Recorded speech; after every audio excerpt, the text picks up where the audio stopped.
Welcome to the Gentlemen's Club live with your host, the commissioner and the three-time champ, Andrew Simon. This guy's been in the championship game in the last 2 years, and he's won 50% of the time. It's Eric Hastert.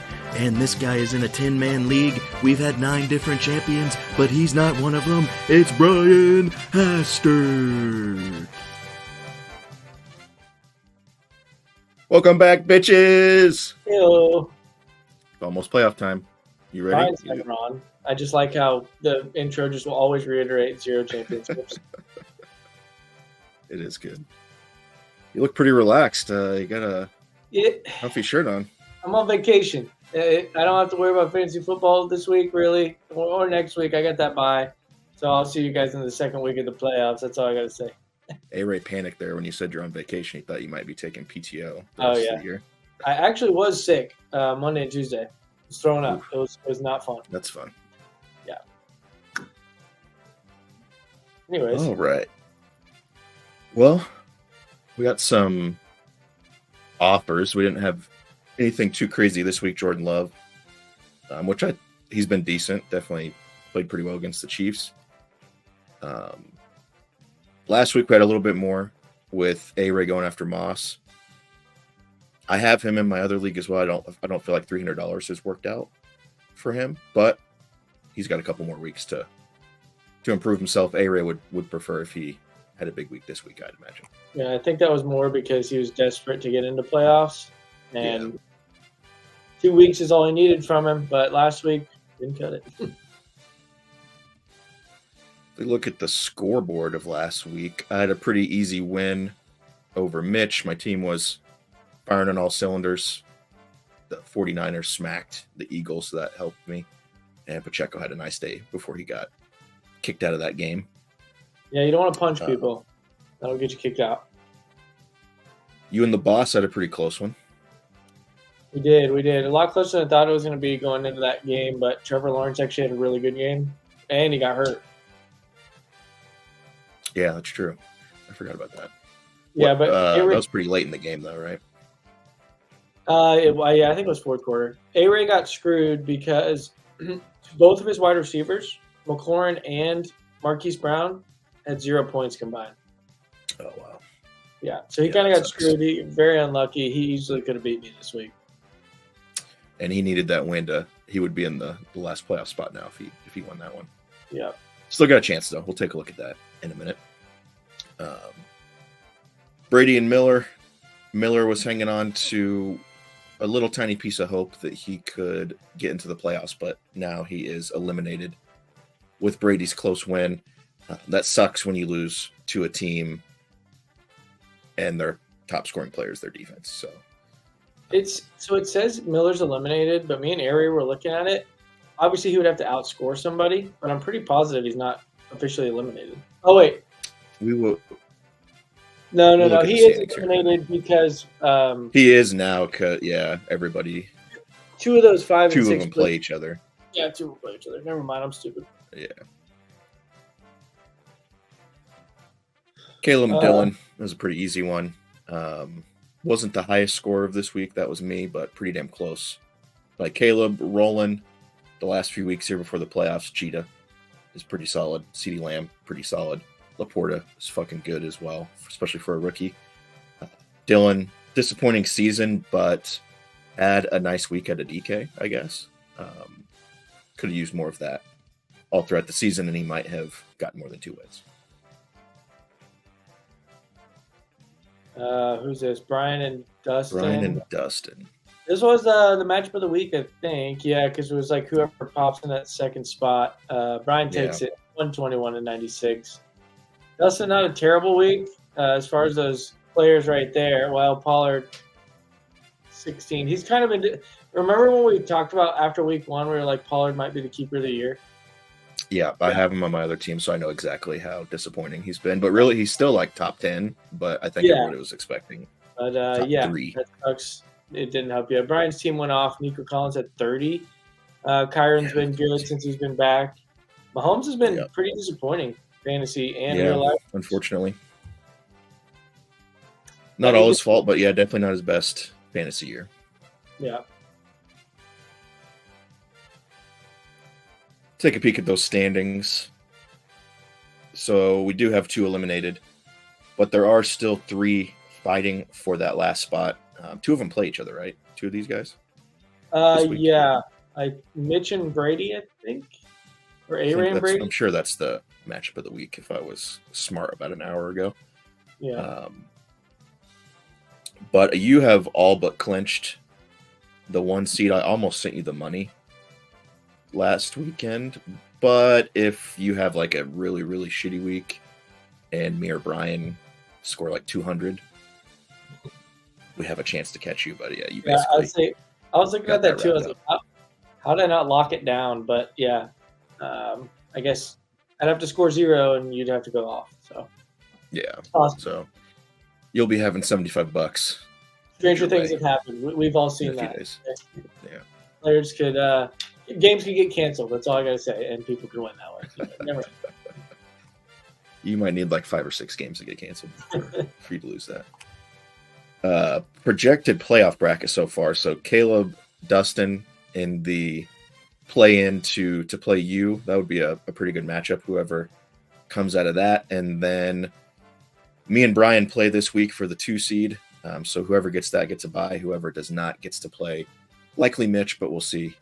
Who can sneak into that 6th spot. So kind of setting up a showdown. I think it'll be either you and me in the final or you and Brian in the final. What do you think? Well, I think also if somehow you lose, or actually if Caleb wins this week and obviously one of you and Brian's going to lose, he's going to jump you in points. He could, yeah. So I could drop into the other half. Yeah. Or Brian, whoever loses, but yeah. I think Brian has a few more points than me, so it would be worse for me to lose. So I'll just try to beat Brian this week and not worry about it. All right. Oh, damn, we didn't have the standings going this whole time. That's all right. We got them now. Get them in there now. We will get into our final previews of the season. I went ahead and threw you and Caleb in here first because there's really not a ton of stakes on this one. You're all but guaranteed to clinch that 1 seed.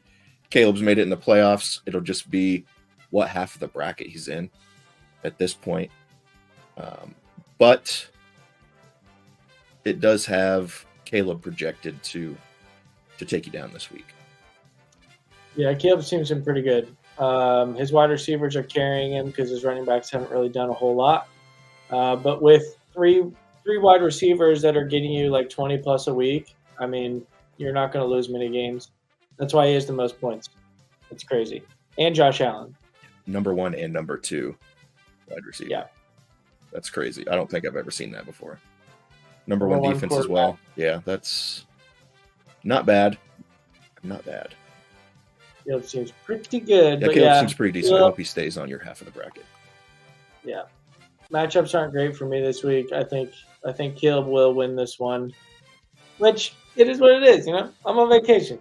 Have fun with it, Caleb. Do what you want. Luckily, you are on vacation, completely clocked out. Does not matter. Doesn't matter. Another one that doesn't matter too much is Dustin and Miller. Miller eliminated Dustin, guaranteed to make it. This is the worst spot he could finish in, his 5th, so nowhere to go but up.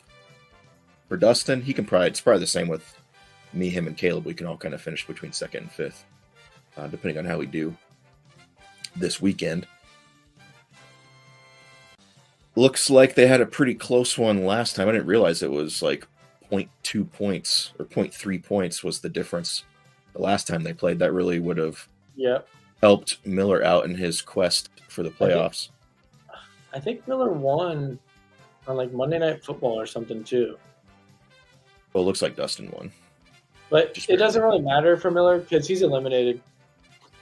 Yeah, that's true. And that's why we had this so early in the breakdowns. But another close one. Dustin slightly favored to win by a point, or projected to win by a point, but does not matter too much. We'll see where the seeding shakes out. Into something that does have a little bit of stakes. Me and Brian battling for the bye week. I am projected to win by 6. We had a pretty close matchup earlier in the season as well. It looks like me just winning by 2 points there. I'm probably starting a lot of different people than I was starting back in week 5. Jared Goff against the Bears. I don't hate that. I'm surprised that Mahomes against Buffalo's getting the advantage. I guess Buffalo's defense isn't quite as good as they used to be, but it's given me the edge at every skill position, which I agree with. Is the advantage based on their position rank or their projection? Let's see. It looks like it's based off of projection. Because, I'm slightly projected higher than all those. Yeah, because he has Mostert, who's number 2, weirdly. And against Pacheco, who's 11th, but Pacheco has the advantage just because of the projection. Yeah. But a little bit of stakes with this one. My team's pretty hot. I feel like I'm going to keep winning. I'm looking at Brian this week. I'm looking at Brian's team, and his receivers and Mostert just don't have great matchups. So yeah, Freiermuth plays tonight. Who knows if he'll be good with Trubisky? He definitely was. He was good with Pickett the last couple weeks. So don't think he'll be as good. I don't like Brian's matchups here. I think I'm going to take you in this one. God, there's 0% chance I watch any of that game tonight. That's going to be terrible. I put a little money on the Patriots. I think they're going to win. Money line was like plus 250. Where's it at? It was like plus 250, something like that. Plus 210. That's not terrible. I feel like they can win. Their defense is going to tear Trubisky apart. I actually am thinking about doing like an anytime touchdown for the Patriots defense. Yeah, that's not bad either. I didn't realize Trubisky was playing. Yeah. Kenny Pickett's out for like a month or so. He had like surgery on his ankle. Yeah. Threw this one in here before the matchup of the week just because it's a must-win for Mitch. Brady desperately hoping that Dylan can pull out his 3rd win of the season. Didn't go so well for Dylan back in week 5. And it doesn't look like doesn't have the matchups or the comparisons here going for Dylan's team this time either. What do you think about this one? No. Yeah, Mitch's team is pretty hot. I'm surprised Jamar Chase actually is doing well. Browning looked good last week. I think Jamar Chase actually I'm pretty sure what I said was don't expect 20 to 30 point weeks out of him anymore. What does he do? Gets 25 points. But yeah, Jake Browning like turned it on. So Mitch's team still has a shot here, especially with Achane back. Like he got his bye players back. I don't think he had Josh Jacobs last week. Yeah, Mitch's team. A freak. Mitch's team might make a run here. And gotta say it, congrats, Mitch. He broke the curse. He had a baby. Yes. It was a boy. Congrats. Did the impossible. Giving the rest of us hope. His name is Holden Mitchell. Go Trimble. Nice. Yep. Pretty good. Congrats to Holden, the curse breaker, the breaker of curses. Breaker. So now we can have boys go make some babies. Awesome. But yeah, I'm going to take Mitch here just because he had a boy, and I think it is going to catapult him into the playoffs. We thought his team was good before the season started. He started terribly, but he has slowly been coming back, and I think he's going to make the playoffs. Yeah. But we do have a showdown of the week. It is a battle. If Mitch slips up, the winner of this game will slide in. If we go back to the standings, what are their points for looking like? They're dead even, which is crazy. I was like, click the PF at the top. So they're dead even, but they are 75 behind Mitch. So they need Mitch to lose. Yeah. Yeah, it is. Their hope is up to Dylan, who will be buying the trophy for the winner this year as the Sacco. But still has a pretty good chance to get Christian McCaffrey back next year, so he can hang on to that for the next few months. And I guess he can try to have a boy in the meantime. Close matchup. This is exactly why this is the matchup of the week. Closest one we had. Wasn't a very close one the first time around. But Brady has some different players. Got Jordan Love in there. Got Zeke in there. Justin Jefferson's back. I don't remember if he was hurt in week 5 or not. But Brady does have a decent team. Would have been interesting to see if Jefferson didn't get hurt, kind of where he would be. But do you think either of these teams has a chance to make the playoffs? Yes. Brady's team has been up and down. He's had 140-point weeks and he still lost. And he's had 80-point weeks and he lost those too. But looking at A-Ray's team, he doesn't have Trevor Lawrence, so that's going to hurt him. But Mixon has been playing good. He picked up the quarterback for the Bengals, who did well. Maybe he'll do good again. And then hopefully Zach Moss can do something for you this week. Everyone has him projected top 5 again, so we'll see. He does have Adams back. He didn't have him last week. And then Rashee Rice has been pretty solid. Your matchups are good. I think A-Ray has a pretty good chance to win here, I'm not going to lie. But Brady picking up Zeke could be the game changer because Brady hasn't had a running back all year other than Rachaad White. And Zeke is the only guy because Stevenson's out, which I don't think we talked about with Dustin. That's really going to screw him over because I think he's going to be out for 3 or 4 weeks. Oh, really? I didn't know. But I think if Zeke can do good, Brady can pull this one off, especially with JJ back in a good matchup, and Amon-Ra in a good matchup. It's going to be close. I think the Colts' fantasy defense is good, like top 5. I think I have them in one of my leagues, but I don't know how good they actually are at defense. That'll be interesting. As of late, they have been good. Jordan Love, though, has been really good, too. We saw that first person. Yeah. And the Giants aren't amazing. I'm going to change my pick. I'm taking Brady. Yeah, I think Brady's team's a little bit better when healthy. But yeah, this is going to be a great matchup. I hope that Dylan's and Mitch's is at least close so we can have a little drama. Oh, yeah. Sunday night, Monday night. These two are going to be watching their game like Rudy. Fucking rooting for Dylan. Rudy. Since the season's coming to a close, we can check in on some of our bets. I do think A-Ray and Mitch had a bet about having a boyfriend, so whatever that was, they can pay that off. Hold on. Sounds like you're underwater. No, shit. Is it better now? You're good now. It's fixed. Okay. Dustin's still alive. Took sacrificing Native American culture once again with Florida State not making the playoff, but Dustin loves that. Alabama made it. Got to be a lock to win this bet, especially if it expands to 12 teams next year. Dylan lost the BYU K-State bet. Would be interesting to see that one next year, maybe.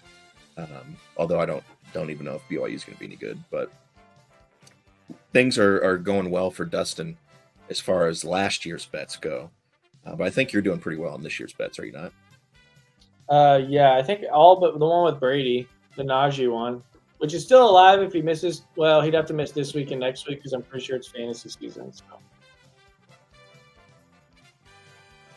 So yeah, not bad. As many as you did to just lose one. That's not bad. We'll break even because I bet him 25 on the most points or whatever. Okay. But what's that there, Miller? Miller, better record in the standings is what's your record? Oh yeah, that one didn't quite work out. No, it didn't.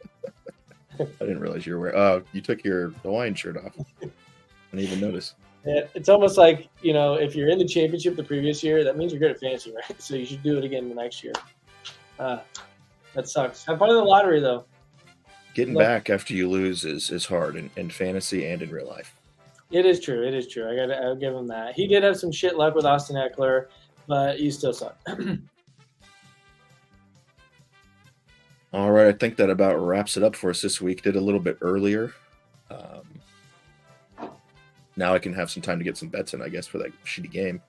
I know. Every time we do this, I finish it, I go out, turn the game on, and I start making my bets. And every time before I submit them, the game starts and I can't. That happened to me. So I made a live bet on here, and it hit. I also said to do Jake Ferguson and Brandon Cooks' touchdown scores if you wanted to add one. Both of them scored. And then I also said that you should do -5.5 if you want to add a spread. That hit. So that whole parlay hit. I didn't even get to put it in because the fucking game started. Well, you're going with the Pats money line and Pats D to score a touchdown? You gonna parlay those? If you want to do some single bets, I don't hate it. But if I were to do a 3-leg, I think Zappe gets over his yards. I think Devontae Parker gets over his. I think his was like 37.5, and I'd take Freiermuth for 3 catches. Boom, lock it in. All right, we'll see how that works out. We'll see how those couple matchups shake out, and we'll be back next week with a playoff preview. Peace. All right. Later, boys.